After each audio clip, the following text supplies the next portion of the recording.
Good evening. We are coming to you from the Egyptian Church of Christ Incorporated. This program is for one group of people and one group only, the children of God. We no longer have to wander off the straight path. For those who want to make a difference, for those that want to know the truth to so many unanswered questions, and for those who are tired of the devil taking control over everything in their lives and the lives of their children. This program is set up for those who want to bring God's kingdom to earth. According to the scriptures, Matthew 6:33, but seek ye first the kingdom of God, and his righteousness should be added to you. Therefore, we must take back control of our lives. We, as the Egyptian Church of Christ Incorporated, are reaching out to embrace all the children of God. As it states in Psalms 82:6, I have said, ye are gods, and all of ye are the children of the Most High. Next, you will be listening to our pastor, Reverend Dr. Malachi in question and answer form.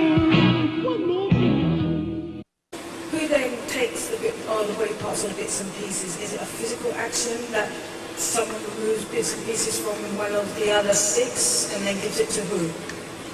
In this, referring to the same question, please. Raahubat. Raahubat. I know what you're trying to say. And she says it was them. The average person in here doesn't have 7 clones. But let's say the 5 men that control the Bilderberger Society. Bilderberger Society of 5 men who rule the world, or Ram Corporation. Each one of them have a clone, and each one of them had that clone produce copies of themselves for body parts. They have special doctors that are responsible for keeping them together. Let's say he has face cancer. If you notice, at one point, his whole face was swelling up and eating away. If anybody knows something about terminal cancer, they would not be able to just pull it away and patch them up like that. It doesn't work like that. Once it starts to eat the cells away, that's it. You have a very limited amount of time when it becomes that apparent. Now if you look at it, all of a sudden, this whole big mass is gone, or had this big growth on his nose of cancer. Then all of a sudden, you know, he disappears for a little while, goes away, goes on the tour, comes back through, and it's not there. He no longer has a nose problem.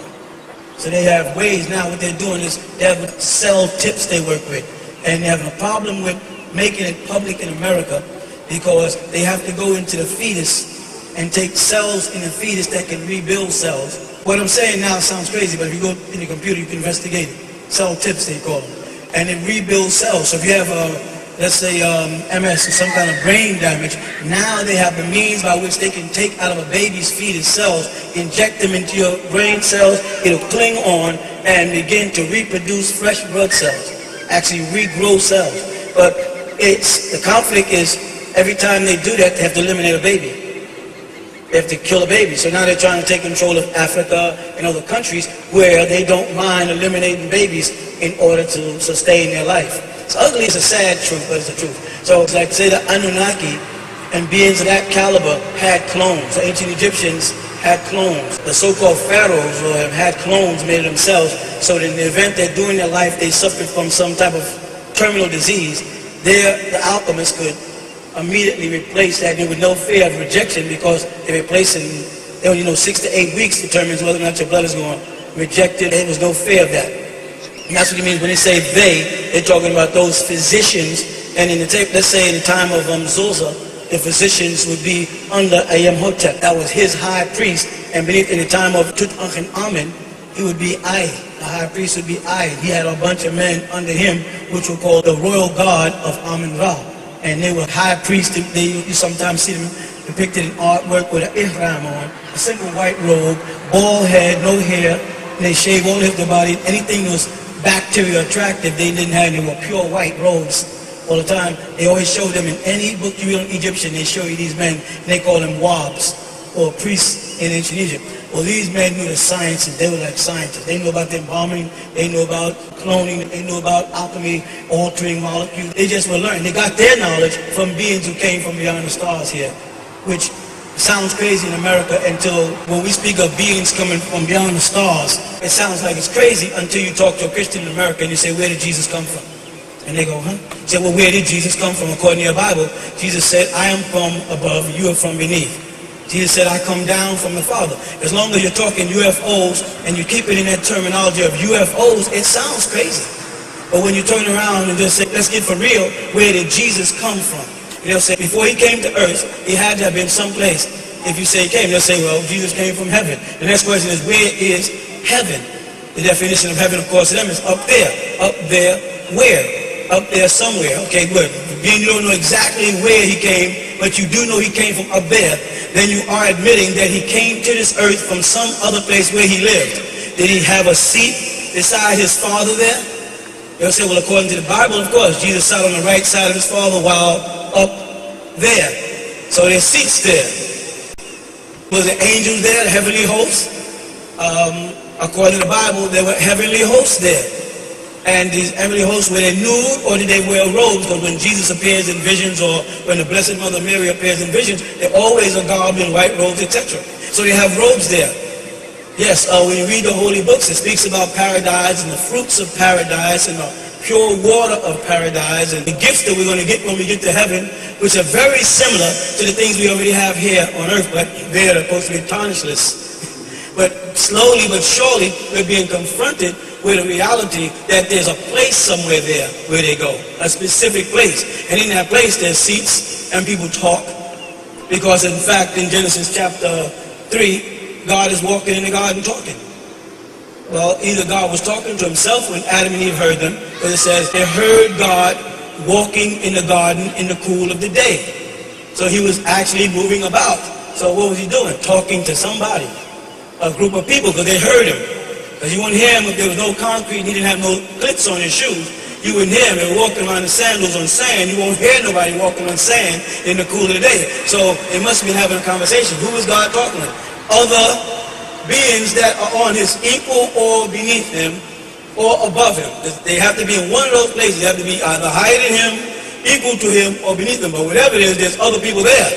And if there's a seat on the right side, the only reason why you would mention having a seat on the right side is because there must be a seat on the left side. So if Jesus is sitting on the right side because he's good, then on the left side sits Satan. But Satan can't be there no more because Revelation 12 says Satan was thrown out of heaven and can't come back no more. So there's an empty seat on the left side. But as you add these ridiculous little things together, they sound like mumbo jumbo. They come down to a reality that there is a place where Jesus came from. And there's a place that Jesus wants us to go to. And he says, where I am, you may be also. But the point is, if he says that where I am, you may be also, if we go and look at that literally, he's saying, I am somewhere and you're over there. And I want you here. And to find out where that at, we simply go to the Lord's Prayer.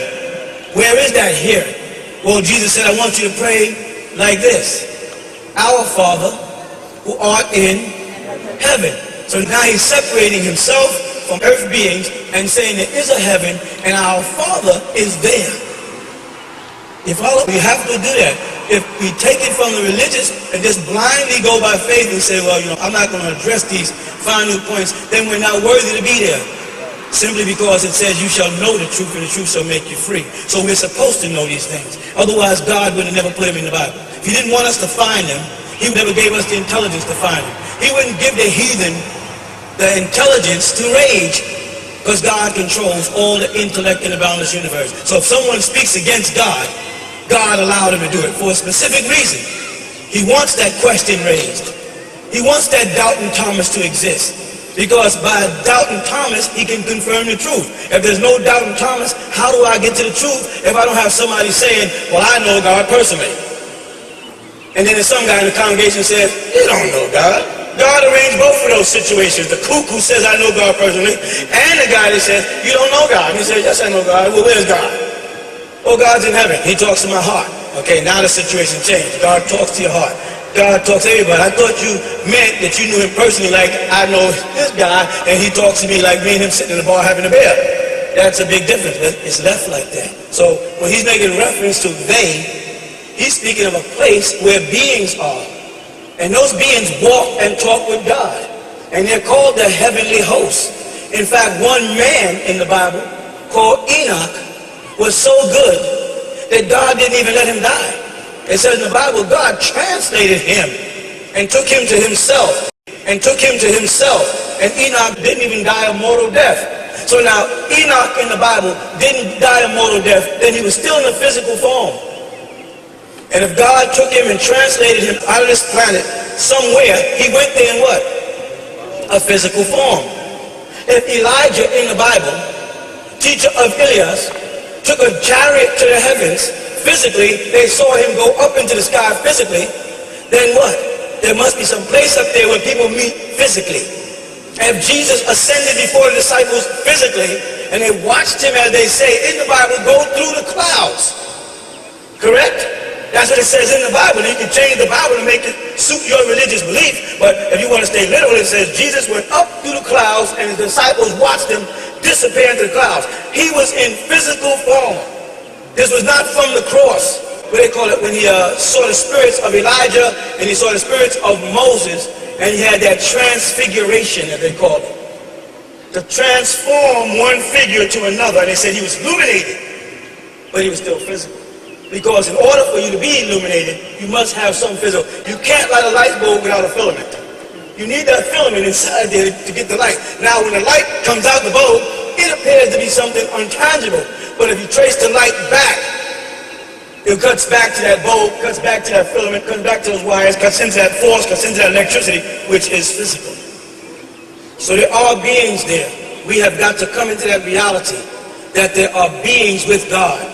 Whether we want to call them angels or by whatever term that makes us feel good, if you want to call them extraterrestrials, if you like the color green and you call them little green men, that's your prerogative. That's your individual choice, as long as you do acknowledge that there are beings with God. Now in Africa, they may choose to acknowledge all of these beings and give them all separate names. And then we as Christians may look at them and say, that's paganism. And then they'll say, well, what about the saints? Or we'll say, well, that's different. I'll say, what's the difference? You got God the Father. We say, that's right, Heavenly Father. And Jesus, the Son of God, we say, that's right. And the Blessed Mother Mary, they go, that's right. We say, and the Holy Ghost, we go, that's right. They say, well, that's four. We say, no, that's one. That's 3 in 1, that's Trinity. They'll say, no, you may say it's 3 in 1 because that's what you want to be, but when we, in Africa, break our gods all up into a whole bunch of gods, and then we say, all of them are one. So if you go talk to an ancient Egyptian, he will say, all the gods come into one God, Atum. Right? And you say, well, there's Amun-Ra and there's Beth, and they'll say, yeah, but all of them are qualities of the one God. If you talk to a Muslim, he'll say, Allah is one. He say, well, he has 99 names. They say, yeah, well, all of these are attributes or qualities of this one God.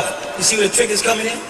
Once we get into the reality that we at the 3rd level of manifestation, that there's a higher level of beings, and then between us and those higher level of beings, there's angelic beings, and then it comes down to us who are physical and angelic beings.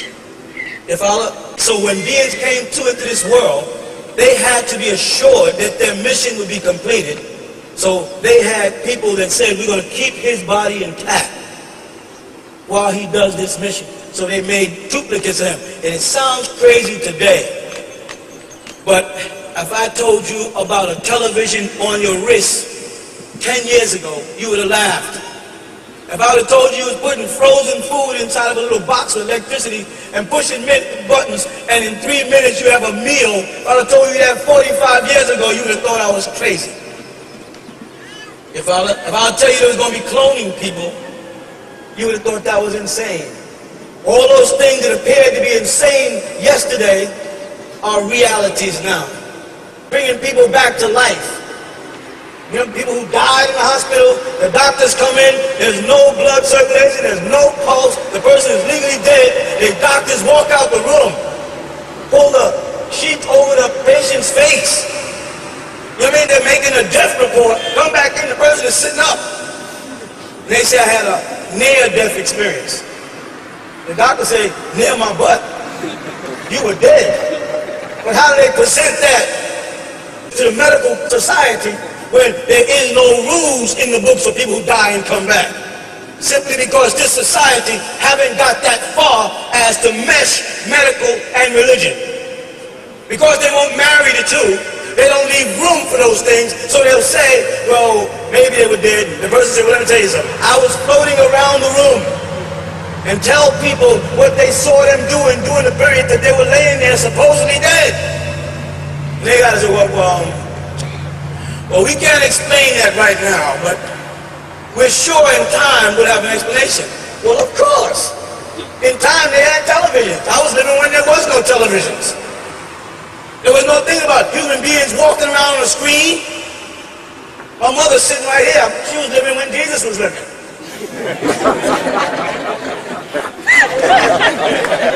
It's always good to have a parent around because it makes you feel young, right? Even if you're old. Some of us folk in here were living when things didn't exist that you take for granted. Like the children today, the reason why the children are crazy, because they have what's referred to as an instant replay life. You know what that means? Years ago, if we wanted to watch Joe Louis and them box, we all stooped down in front of a radio and everybody listening while a man narrated. We didn't see them on television, let alone miss them and program a machine that catches the fight while I'm out somewhere else and I come back in and go pip and watch a fight. Was that possible when you was a kid? No way. You want to know what's wrong with the children today? The children today have this concept that life can be stored and picked up later. So when you're talking to them, say, listen, you got to get your life together. Now they're going, He said, whatever you're going to do with your life now, you better start doing now. He said, listen, nigga, I'm talking straight up, nigga. You better start studying right now. I'm talking that bullshit. So you got to get a couple dollars to go to the party?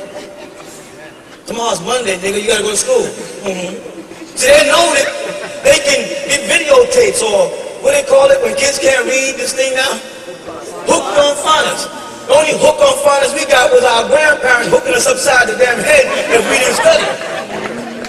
Wasn't about going out to the movies on Saturday until your room was clean. These kids got everything on instant replay. And until we destroy that system, we'll never be able to change the children. So I'm saying the things that appear to be abnormal today are going to be every day. I mean, talking to dead people is going to be as simple as knowing your relative's telephone number to the other side. You say, well, Uncle so-and-so died 3-4 months ago and he was a hell of a carpenter and I'm trying to build this project and I don't know what to do.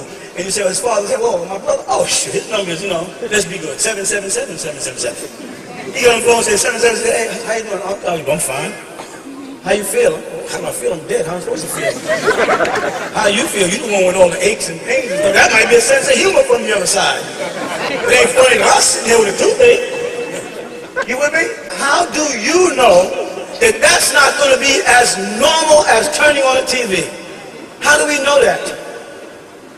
Because a stealth plane, a hover jet, on television last week, they were showing a plane that goes up like this, boom, and takes off, right? Before, all we know was thrust. Thrust was like, figure out a way to throw the plane. Now it goes up in the air and goes, boom. The United States is saying, dang, if we would have had these back in the First World War, we could have into their butts. And system and time says, but you didn't.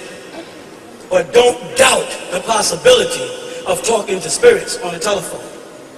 Don't doubt anything when you live in this day and time and you see the technology that exists today. You understand? I was just driving along with a young fella and he got this detector for radar. I don't have one in my car, I didn't think about it. I'm like, what's that thing? It's going So what's that? He said, you see the box over there? I said, yeah, one box says somebody else got one. So somebody got one what? One of these here? Yeah. And it's telling you that somebody's coming with one? I said, yeah. Then went another direction. I said, what's that? He said, someone's activating a microwave oven. I'm like, We sitting in a vehicle driving along 127, and somebody's cooking their food in their house, and we're seeing it in the car. You mean tell me them frequencies are in the air like that? Because of microwaves? Oh yeah, this here, if it fills up, that means the police is near. The whole screen fills up, that means the police is near, so I can watch the police. I can see it, all I know, I didn't know this, you know. I'm talking, this is today. All you guys look like, you didn't know? No, I didn't know. Like, all this time I've been being chased by these cops, I could have one of them and knew they were there. Y'all young folks take for granted sometimes we old folks miss stuff. Because we don't even know, unless you come in and tell your pops, yo pops, guess what's new? Your phone, I'm sitting in my room watching the black and white television. You know, I don't know. You know what I'm saying? Let alone 3D TV. Things they got out now with 3 dimensions. They got movies on the internet where you don't even have to go to the cinema any longer. Don't doubt anything, because that's a tactic of the devil to make you unprepared for God's power. By making you think that it must be within the power of man to be real. And that God's power surpasses man. God can make things happen and does, because there'd be no inventions or no creations or nothing if God didn't put the thought in the minds of people. You know, Einstein was dumb as heck. You know why I say that? Because as smart as he appeared to be, he smoked. But when he was smoking, they hadn't got to the point yet where they realized how much cancer damage he was doing to himself. But every time they show you Einstein was supposed to be such a genius, he's got a pipe in his mouth, and you know what I'm saying? This guy invented the atomic bomb, you know, altering molecules, and he didn't figure out that he was killing himself with cancer. See, they plan a plan, and God plans a plan, and God's the best to plan this. Because of how intelligent he appeared to be, he was stupid when it comes down to something that simple. That we, or they, sister that you was asking about, is pertaining to beings that protect it. Today they got them too, but we don't have them. We don't have that privilege or that luxury. I mean, you get hit by a truck out there, you know, that's it for our butts. But those rich folks up there, they got body parts. They got to force themselves to die. Some people just live on and on. They got some people like Bob Hope. Bob Hope is older than Santa Claus. I hate to talk about our own late President Carter, but Carter's jumping out of planes at 80. Anybody who jumps out of a plane knows your body is not equipped to jump out of no plane at 80. You can't even jump off the toilet at 80. So he must have conditioning. What I was going to ask is, do these bodies that they've got, are they in stasis, or are they living and then they just pick them up off the street or something? I like to say they pick them off the street. That sounds like a movie. I like to work with that. No, once they clone these bodies and they speed up their cell growth, they put them in suspended animation. They have what's called cryogenics. Right? Now, the thing wrong with cryogenics is the brain cannot be reactivated. It turns to mush once it's frozen. But they've proven that most other organs in the body can be revitalized. But the brain, once you lose that brain contact, which is that oversoul he's talking about, so they're not concerned. So if a president has brain damage like Kennedy, when they shot him, he still lived, you know, NASA's island for a long time, but he was in a wheelchair and he was brain dead. So they really couldn't bring him back to the forefront of politics, so he just lived his life out there in Greece, and Jacqueline pretended she married Onassis, and that's how the story went. But it didn't stop because now everybody's eyes like, what the heck? I just realized what I'm saying is new to some people just by the look on your face. I know you all think Kennedy died, did y'all? Okay, you did. All right, what else? Anybody got a question? Yes. Raahubat, is there a cure for sickle cell? Yes, there's a cure for everything, including death. And you may not believe it, because I'm hoping you young people hear me. There's a cure for everything. The thing is, how long do you want to live? Right now you think you want to live forever, right? Right? But if you was Bob Hope's age, would you want to still live forever? Let's look at it this way. Now that they're on the borderline of communicating with the dead, and now has been confirmed by certain scientists that there is some form of life after death, correct? Now they have all these psychics out there that are proving beyond a shadow of doubt that they have the ability to communicate with the dead, or that's what it appears to be. Ask yourself, what happens once you know for a fact that when you die, relatives who passed away to bring you over? Think about it. You understand? How many times has any and every one of us decided, I'm fed up with this life, I don't want to live no more? Don't lie, because everybody pretend you ain't got a little insanity is crazy. Almost everybody out here at one time or another got fed up with life and said, I just had it. You follow? But you was too punky to commit suicide. You thought jumping in front of a train was going to hurt. So you're still here giving us a hard time. But suppose you knew, beyond a shadow of doubt, suppose you knew that once you pass, that your relatives, your greats are waiting for you, and they got a hand stretch, and they take you into a new world. Suppose they did this by communicating with you before you passed. You follow what I'm saying? What would happen? For one, when an officer says, pull over. Think about it. Pull over. And you say, get out of the car. Excuse my English, but I'm telling you what you say. No, I'm not getting out of the car. I'll shoot you. Whoa. You know, big deal. What about that time when all the bills, you know that time, right? And even those bills that we thought we were getting away with because they didn't give us the bill. So we was running that telephone up and it didn't never come and we like, they forgot about me. And then just when we on Dubad Street on the corner of Ain't Got Nothing, in comes this bill for $300 or $400. We going for the telephone company, oh, this is a back bill for so-and-so. You're like, and then you get frustrated, you say, dang, I'm going to get something, go to the refrigerator, open the refrigerator, take a beer, and chill, open the refrigerator, and moths fly out. I ain't got no money to buy no food. So I'm going to go over my girlfriend's house. Let's go over my girlfriend, and the guy picks up some butt.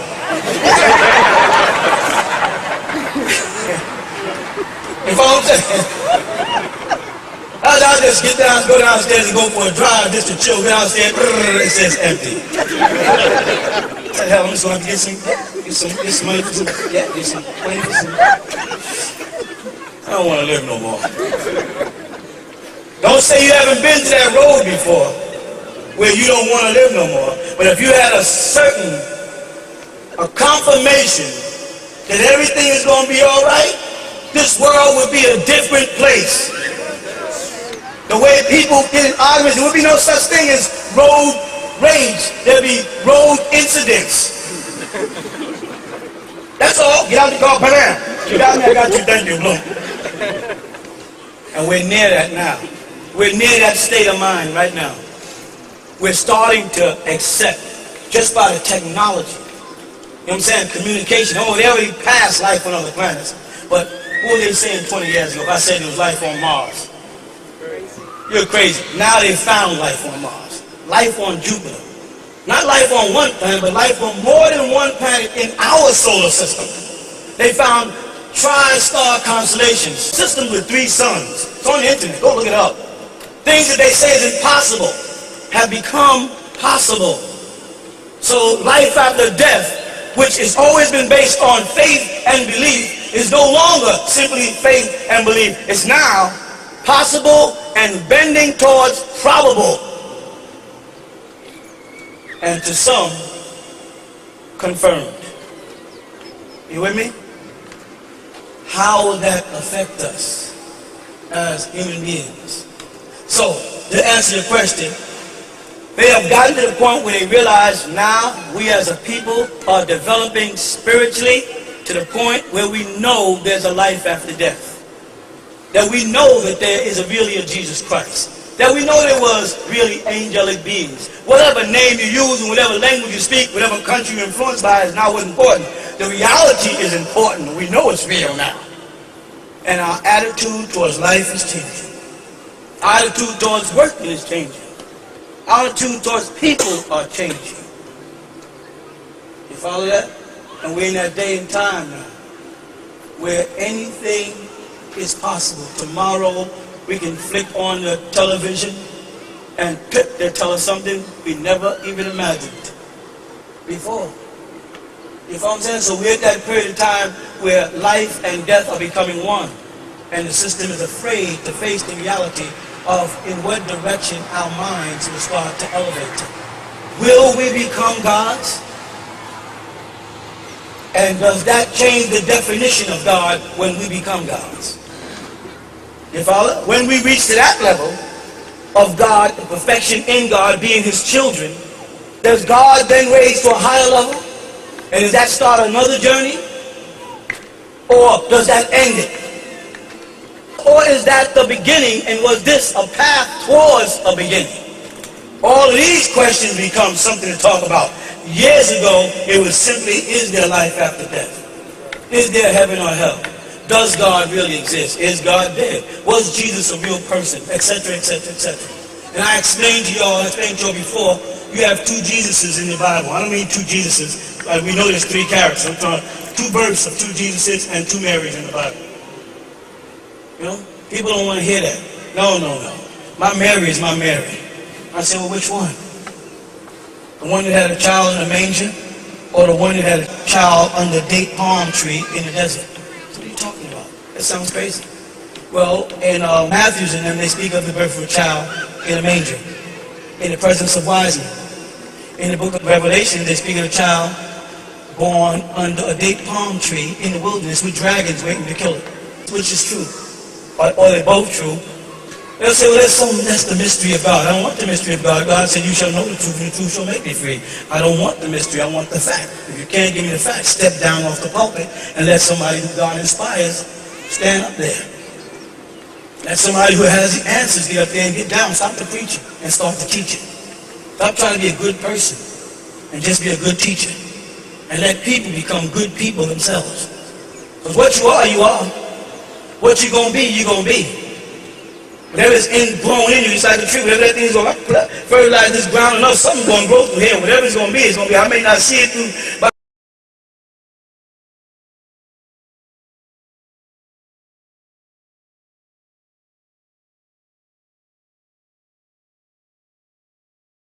I'm saying, but something's going to grow there. Every person here is a God in the making. And for no other reason than God said, I put my spirit inside you. God's spirit would be no more than a seed, because it wouldn't be God. I put my spirit in man, and man became what? But what's the catchword in between that? Man what? Became. He grew into. He changed into. He metamorphosized to become. I put my spirit into man, and man became a living soul. See, but we got God's time and our time mixed up. We're taking became like past tense. We're still becoming. Because we're not a living soul yet, are we? What are we? We are a living body. Are we not? Now take back some of you younger folk. Your grandparents, your grandfather. I used to put my grandfather's jacket on and I was buried in it. He wore like a 48. Grandma had hips. Half these women here like little string beans. Half of the men here, we ain't got shoulder span no more. We were about anywhere from a 40 to a 42. And that's man size. There's a man boy section for men size. Women are buying their clothes out of children's sections. Are we metamorphosizing? Are we becoming smaller as human beings? Yes. Just check some history. Check out what size shoe your grandfather wore. 15s. Average man now is wearing a 10. 9.5, 11 the most. Old folks wore 15s. 12 on up. Are we changing? Yes. What are we becoming? We're becoming less physical and more mental. You talk about little midgets and little grades. We're almost there. Kids born out like these big old heads. Ain't too many little kids whose head match their shoulders. They're toting these big old tank heads. Something is changing. Kids' eyes are bright, born. When I was a child, kids wasn't born with hair. Kids wasn't born with nails. They had to wait 2 to 3 weeks before they got nails. Remember that? Now kids come out full nails, some with teeth. Is this not a fact? I mean, we learned the grunt, you know what I mean, pull, crawl on one leg, then crawl on two, then move around on stuff, and then get up and stagger and fall. Children now come out and do this. They're walking. What does that mean? That means God's plan is still at work. We're behind time. Misinterpretation. People not looking at the Word of God. And that's why I said, in the beginning was the... Pay attention to the words of God, not the sentences of God. You can't even get past God's words, and here you are trying to interpret His sentences. Let's do it word by word. God breathed the breath of life. Got that? Into man, and man became a living soul. If we're now still a living body, we don't become a living soul until the body is dead. That's the path we're on. That's the journey we're taking, to become a living soul, a conscious soul. And that's the reward. The reward is to pass out of this physical body and yet still be conscious. There are lost souls. There are people that die, as they say, and have no spiritual connection. They're gone. Some people don't dream. Some people don't dream. Some people don't dream in color. This is real. They don't have no spiritual connection. And when they pass, that's it. This is as far as they're going. Because they'll never make it to the state of a living soul. Man became a living soul. You may say, well, became is past tense. Past tense in our time or God's time. Because it says in the Bible, what? One day to God is like 1,000 years. So his idea of past tense and our idea of past tense, there's a great difference. What is the journey then? What is the path we're on? To become a living soul. And what happens when we become conscious of that? We become in tune with that reality that we're becoming a living soul. And we accept that reality. Then what? Then we're God. We talked about that. It's in The Wizard of Oz. The journey led to a little person behind a mask pretending to be God. Do you realize that's why they're mad at you and I? You know, that's why they're mad at Nuwapians, Nuwabs, or whatever they call us when they can't pronounce it. You know why? Because they say, he says he's God. And they don't realize they're quoting something in the Bible. When the priest said to Jesus, we're going to stone you because you say you are God. And Jesus said, isn't that written in the law? I said, ye are gods. They still tried to stone him. They don't like us because of our consciousness, our connection with God. The reality we're starting to say, we are the children of God. The Bible says God has children. And the sons of God saw the daughters of man. So, if there's sons of God on earth, and there's daughters of men on earth, who are the daughters of man? And what is their destiny? Because the sons of God's destiny is to return to the bosom of God, to be with, as, and of God, to be one with God. That's our path. So there's some other people walking around the planet. Whose children are they? Children of the devil. That's Genesis chapter 3, verse 15. It says, I put iniquity between your seed and her seed. And we're her seed. We're Eve and Adam's seed. So the devil has people are walking next to you. Walking with you. Eating at the table with you. Working with you. Flying next to you on the plane. Sitting next to you in the car. You don't even know this fool got marijuana. He didn't tell you that when he got in the car. He knew it because he purchased it. He knew it was illegal when he got in the car with you. But he didn't have the time to tell you, I got this marijuana with me and it's illegal. Because he knew doggone way you said, well, you get rid of my car. Then police pull you over. And the police said, let me see your driver's license. To the police and this fool yells out, why you pull us over? fool got the marijuana. You don't even know about it. He said, nigga, shut up. Guys, get out of the car. They served him, and next thing you know, you're in jail. The only way he said, man, they just messing with us. Man, this is racism. Man, this is harassment. Man, this is a... Nigga, that was the devil sitting next to you. Now, you're looking for the devil to be white. That would make you feel so comfortable, so convenient to say, oh, all white people are the devil and all black people are gods. Crap. If you believe that white people came from black people, then you believe the devil was black before he got white. If you teach that black people existed on the planet first, and archaeologists, paleontologists, and everybody agrees with that, right? Then if the white man is bad, he came out of you, then bad came out of you. So now who be the father of the devil? Who that is? Talk real. Who it is? Came out you then, right? You want to face that reality? Can you tell the truth about yourself? Or can you only tell the truth when it's others? When the black Muslim want to stand up and say, all white people are devil, and all black people are angels. Crap! I got some uncles, I know the devil. I probably got uncles saying about me, I know that nigga devil. You understand? The end will reveal that. But it's inside. The devil's walking with you every day. I'm trying to give you a message. Y'all who are aspiring here to become one with and as and of God, be on your guard against the nearest person to you. Smiling faces tell lies.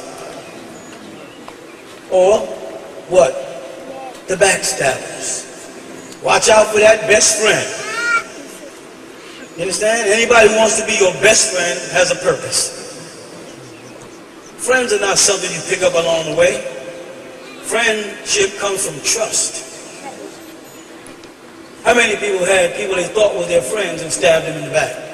I should say how many people didn't, because I know 99% of us did. And I trusted that person, and I would do anything for that person, and they stabbed me right in my back. But you know what they tell you about a snake? Huh? You knew he was a snake when you picked him up. See, most of the time that friend was the friend who had the connections, or the fancy car, or knew where all the pretty girls hung out, knew how to get into parties. That friend had all the connections, and that's why you cling to that friend. That friend had the delicacies of the harlot surrounding him, or her. That friend had money all the time. I like hanging out with him or her. They knew all the sharp places to go and the best restaurants. You hear me? And when I posted that way, I put down my God. G-O-D. I put down my God. I became off God. And that's why I got stabbed in the back. And that's why I got betrayed. And that's why I got hurt. But if I stay on that one path of reality and face reality that tomorrow anything can be said. And they might open up tomorrow and say,